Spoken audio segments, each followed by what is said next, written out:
मुरारी लाल की पत्नी एक दिन भागी भागी मेरे पास आई, कहने लगी गुरुदेव लड़ाई झगड़ा तो रोज होता है, लेकिन आज सब चीज सीमा पार हो गई। मैंने कहा क्या हुआ? कहने लगा गुरुदेव जल्दी करो, आप चलो मेरे साथ, नहीं तो पति देव ने आज तो आत्महत्या का पूरा इंतजाम कर लिया। मैंने कहा क्या हुआ? रुक जा, मैं थोड़ा कपड़े बदल दूं, चलता हूं। उसने कहा नहीं नहीं, मामला सीरियस है, मेरे पति की जान खतरे में। उन्होंने पंखे से रस्सी बांध ली है, खुद मेज पर खड़े हो गए और कमरा भीतर से भी बंद कर लिया है। जल्दी करो, जैसे हो वैसे चलो गुरुदेव, आप ही बचा सकते हैं। किसी की भी नहीं सुन रहे, जिससे भी कहा किसी की नहीं सुन रहे। उसकी गंभीरता देख के मैं भागा भागा गया। मैंने देखा वास्तव में मामला सीरियस था, लेकिन खिड़की से मैंने पूछा मुरारी लाल क्या इरादा है?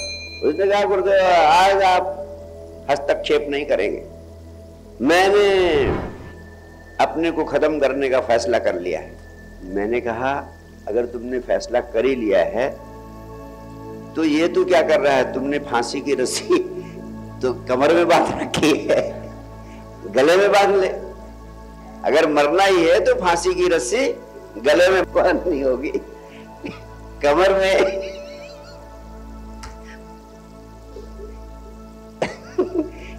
कमर में बांध कर आज तक कोई नहीं मर सका, मर नहीं पाएगा। रस्सी बांधनी है तो गले में बांध।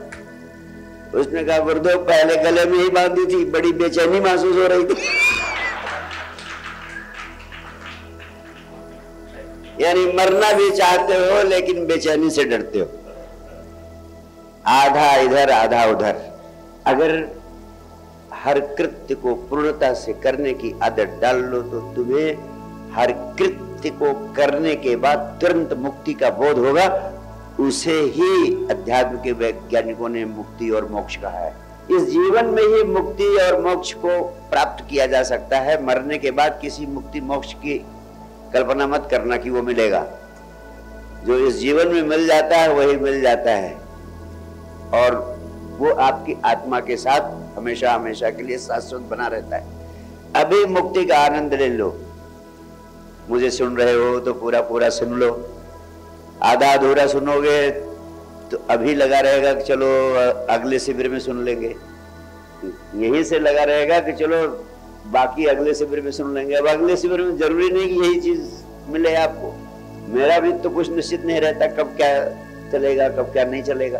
तो सुनो तो पूरा पूरा सुन लो। जो भी कृत्य करो पूर्णता से कर लो, उस कृत्य से मुक्ति का जो आनंद मिलेगा वही तुम्हारे जीवन में परमानंद बन जाएगा। आदत डालो, कैसा भी काम हो, छोटा से छोटा बड़ा से बड़ा कार्य को पूर्णता से करो। दूसरा, इस अस्तित्व में सब कुछ स्वतः हो रहा है, करने वाला वही, कराने वाला वही। उसके हाथ हजार, तुम तो उसके हाथ भर हो। तुम तो बांस की पोली पोंगरी हो, जो सुर निकल रहा, जो संगीत निकल रहा वो उसी का है। यह अस्तित्व सब कुछ कर रहा है। अस्तित्व ही तुम्हारे लिए सांस ले रहा है, सांस छोड़ रहा है, सांस ले रहा है, सांस छोड़ रहा है। अगर तुम ले रहे होते तो रात में सोते समय तो आपको होश ही नहीं, आपकी सांस बंद हो जाती। इतनी भी प्रज्ञा आपके भीतर नहीं आती कि वास्तव में अस्तित्व ही तुम्हारे लिए सांस ले रहा है, वही तुम्हें जिंदा रखे हुए। तो जो कुछ भी आपकी जिंदगी में आ रहा है उसको चेंज करने की सारी चेष्टा करो।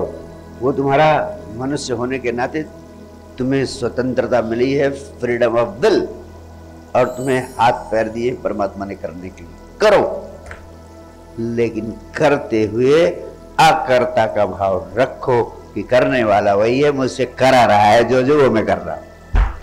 आपकी जीत हो जाएगी। सारा ज्ञान विज्ञान समझ सब जीवन में उपयोग करो। टोटल एक्सेप्टेंस का मतलब आलसी नहीं बनो कि सब भगवान पे छोड़ दिया वो करेंगे। सब करो, लेकिन करते हुए तुम करने वाले नहीं हो, अकर्ता का भाव रखो। तो जो परिणाम होगा उसको एक्सेप्ट करने की क्षमता आपके भीतर आएगी। जो रिजल्ट होगा उसको एक्सेप्ट करने की, स्वीकार करने की क्षमता आपके भीतर आएगी, और आपके भीतर परिपूर्ण मौन पैदा होगा। क्योंकि आप टोटल एक्सेप्टेंस के मोड में नहीं होते, सर्व स्वीकार भाव में नहीं होते, इसलिए आपके भीतर इनर कॉन्फ्लिक्ट चलती है, अंतर संघर्ष चलता है। ऐसा ना करता तो वैसा कर देता, ये ना करता तो वो कर देता, ऐसा ना होता तो वैसा हो जाता। ये तमाम सारी नॉनसेंस आपके भीतर चलती रहती है, आपका मन भंग हो जाता है। वही इंटरनल डायलॉग बनता है, वही अंतर्वार्ता बनता है, और वही आपकी आध्यात्मिक प्रगति को, चेतना के ऊर्ध्व गति को रोक देता है। और जितना सरल हो सके, सरल और सहज जीवन, सिंप्लीफाई योर लाइफ। जितना सिंप्लीफाई कर देंगे जिंदगी को, उतनी मौज जिंदगी में पैदा हो जाएगी। और आपकी आदत है, आधुनिक आदमी की, मॉडर्न मैन की सबसे बुरी आदत है, जिंदगी को 1000 तरह से कॉम्प्लिकेट कर देता है। 1000 तरह की साधनाएं, 1000 तरह के उपक्रम, 1000 तरह के सोच विचार, all nonsense. Simplify your life.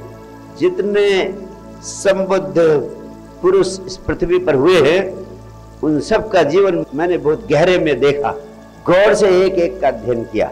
जो जो भी मेरी पकड़ में आया, सबके जीवन को मैंने बहुत गहरे में देखा। सारे लोग एज सिंपल एज पॉसिबल, एकदम बच्चे की तरह, चाहे कबीर हो, चाहे नानक हो, चाहे दादू हो, चाहे रैदास हो, सिंपलेस्ट। Simplify your life. आपकी जिंदगी में परिपूर्ण मौन पैदा होगा। यही अध्यात्म का प्राण है।